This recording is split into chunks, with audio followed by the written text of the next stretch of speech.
C'est la rentrée scolaire. La plus petite rentre à la maternelle. Il faut mettre à jour les vaccins, prendre un rendez-vous chez l'optométriste, magasiner les souliers parce que ceux qu'on a achetés début juillet, ils font plus. Pour la grande, on doit aller échanger le duotang mauve. On s'est trompé de couleur. Ça prenait le vert lime pour le cours de français. Je reviens de vacances. J'ai 120 emails non lus. J'ai 400 résultats de prise de sang à gérer, puis mes retours d'appel à faire.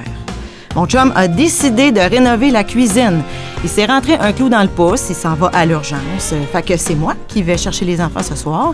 Ou je vais appeler ma mère parce que ça se peut que je finisse tard. Ah non, mais ma mère est malade. Elle tousse puis elle a mal dormi. Là. Je vais appeler ma belle-mère à la place. Ah, Colin, mon chien a vomi dans l'entrée. Je viens de piler dedans. Est-ce que j'ai donné son médicament pour les tiques le mois passé? Je vais y en donner 2 fois à la place aujourd'hui. Puis il n'y a plus de lait dans le frigo. J'ai oublié de faire l'épicerie. Faudrait bien que je passe la balayeuse. Les filles se chicanent encore parce qu'elles veulent s'asseoir à la même place pour souper. Je suis écœurée. Docteur, je me sens fatiguée. Pensez-vous que c'est ma thyroïde? Bonjour, Roselyne Miron-Pichet. Roselyne Miron-Pichet, c'est une docteure, une médecin de famille dans Lanaudière et on présente une toute nouvelle capsule ensemble. Quoi de neuf, docteur? Et bonjour, Nicolas. Bonjour à tout le monde. Bonjour aux auditeurs. À chaque mois, on a un rendez-vous pour parler d'un sujet de santé et j'espère que ça va vous toucher. Oui. Oui, hein? C'est sûr. Vous avez peut-être deviné ce mois-ci, je veux parler de non, Nicolas. La rentrée scolaire? Oui, c'est ça. Hein? En tant que maman, c'est important dans ma vie. On va pas parler d'andropause, entre autres. Peut-être certains s'en... Mais non, on va recommencer ça. Commence juste là. Mais on parlera pas d'andropause, mais on parlera bien de stress.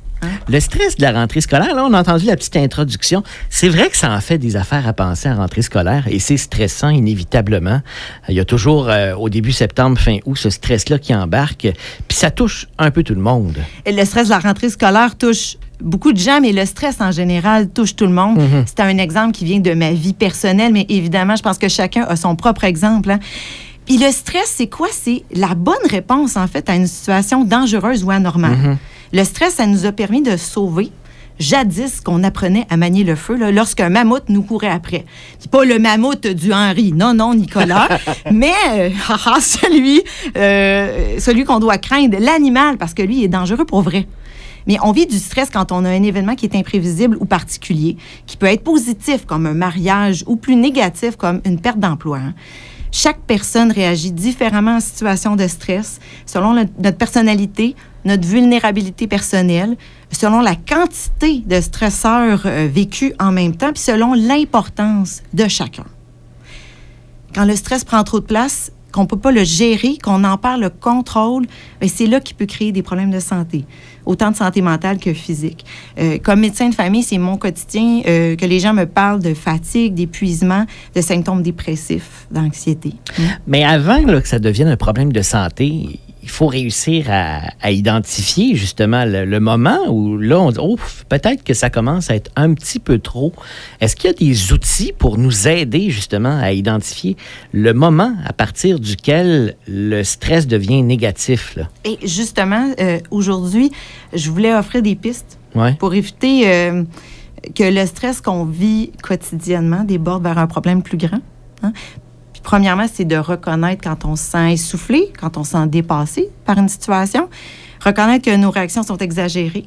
Il y a une patiente qui me disait récemment, je les aime, mes enfants, mais en fin de semaine, je les aurais mis dans une boîte aux lettres. Puis c'est pas moi, ça. Ou un autre qui était aidant naturel pour sa mère. Il a toujours été patient, dévoué. Puis récemment, il évitait d'aller la visiter parce que ça le faisait pleurer. Ça prenait des journées avant de s'en remettre. Ensuite, on pense à des moyens personnels pour se sentir mieux.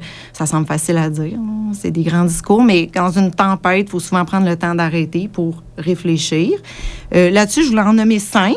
Il y en aurait beaucoup à dire, évidemment. Puis on s'adapte à ses propres besoins. Ça te convient, Nicolas? C'est sûr que chaque personne est différente. Chaque situation l'est, mais c'est quoi ces 5 points-là? Premièrement, est-ce que je peux réduire les stresseurs?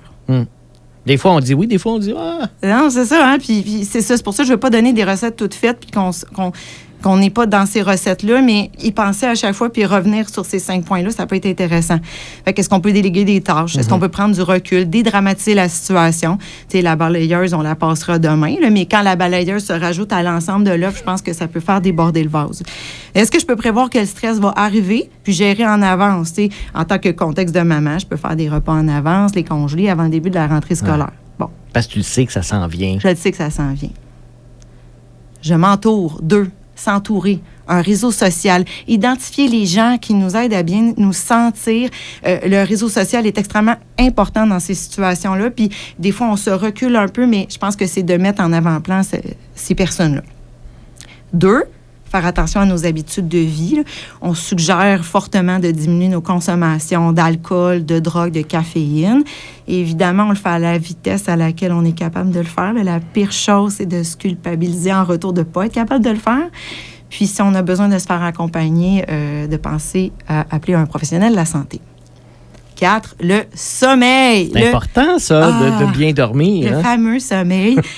On pourrait passer des minutes et 1 heure entière à en parler. C'est un grand sujet, mais Dieu sait que bien dormir, ça aide à mettre les idées en place pour le lendemain. L'activité physique, c'était mon 5e point. C'est un antidépresseur naturel. Ça donne des endorphines. C'est des substances qui aident à s'apaiser. Ça aide au sommeil, justement. Puis pas besoin d'aller bencher un 300 livres au gym. Aller marcher dans le quartier, là, ça fait du bien, ça. Un petit peu de vélo, si on aime mieux faire du vélo, ouais. Faire quelque chose qui demande de bouger, qui évacue le stress, qu'on a le goût de faire. Hein? Toi, t'aimes marcher, Nicolas, dans le quartier? Oui, absolument. Super. c'est le sport que je pratique le plus souvent. Et c'est un excellent sport. Je suis pas un grand sportif. Non, mais c'est parfait. On commence comme ça. J'ai retrouvé, j'aime bien donner certaines données. En 2020, il y a une chronique de Josiane Gauthier. C'est une kinésiologue à l'Université de Sherbrooke.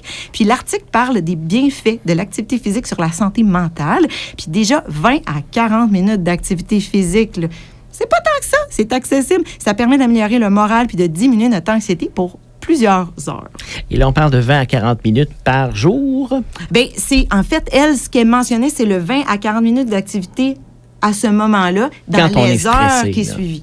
Fait que, plusieurs fois par semaine, c'est sûr que c'est fortement recommandé. Ça peut être à chaque jour, mais encore là, on y va à notre rythme pour que ça soit accessible. On parlait de ressources. Si on a besoin de ressources, il y en a énormément qu'on peut consulter. On a des exemples? Oui, il y en a beaucoup. J'en nomme peu ici, mais qui réfèrent vers d'autres. Je pense que si vous cherchez sur Internet, vous pouvez en trouver. La seule chose, je vous demande de bien vérifier que les sites sont supportés par un ordre professionnel reconnu ou le gouvernement du Québec pour avoir de l'information qui est juste et validée. Donc, je vous donne 2 sites intéressants.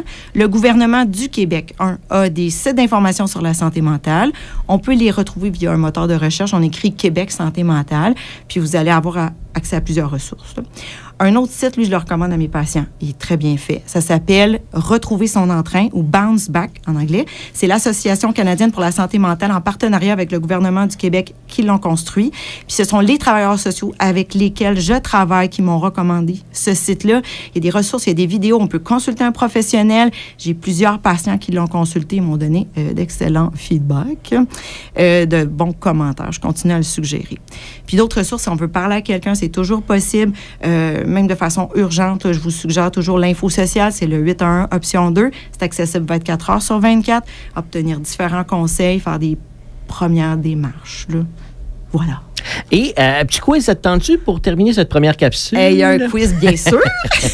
Bon, mais pour chacune des situations dont je vais parler, est-ce qu'on doit consulter un professionnel ou encore on utilise des outils personnels? 1, on est fatigué. Bien, outils personnels, clairement. Professionnel, selon comment ça évolue, ça reste un symptôme large, la fatigue. Difficulté de concentration. Mais ça peut être le reflet que le stress dépasse notre capacité de gestion. Ça fait aussi partie des symptômes de dépression, de troubles anxieux. Fait qu'on se garde en alerte, mais je dirais outils personnels. D'accord. Si on se sent un peu plus déprimé, puis qu'on se sent déprimé un peu tout le temps, qu'on prend plus autant de plaisir à faire les activités qu'on aime, même si on est en congé, ça passe pas, là. On consulte, j'imagine? Oui. Mais tu viens de me nommer, c'est les 2 symptômes principaux de la dépression. Moi, je ne peux pas donner un diagnostic d'emblée, mais ici, vraiment, je consulterai un professionnel. C'est un état plus grave là, dont tu me parles. Si on fait des crises de respiration rapide, on perd le contrôle, on sort de moins en moins de la maison parce qu'on a un peu peur de l'extérieur. Ça fait penser à des attaques de panique. Si on évite de sortir à cause des crises, ça s'appelle de l'agoraphobie. Ça mérite une consultation avec un professionnel de la santé. Oui, important, c'est important. Oui. Toi, Roselyne, on s'inquiète un peu pour toi. Est-ce que la rentrée scolaire s'est bien passée? Tout va bien? Oui. Certains éléments de l'histoire sont fictifs. Là. On n'a pas rénové la cuisine. Mais ma plus vieille a déjà son premier virus d'école. Bon, ça commence. C'est rapide. Merci pour cette capsule. Roselyne, qui, rappelons-le, est médecin ici dans Lanaudière. Roselyne Miron-Pichet, médecin de famille. Miron-Pichet, dans Lanaudière. On se dit à dans un mois. Oui, puis je vous reviens à chaque mois avec une nouvelle capsule aux couleurs de la saison, puis de la région. Salut, Nicolas. On sera en plein mois d'octobre, à l'approche de l'Halloween. 3 petits points.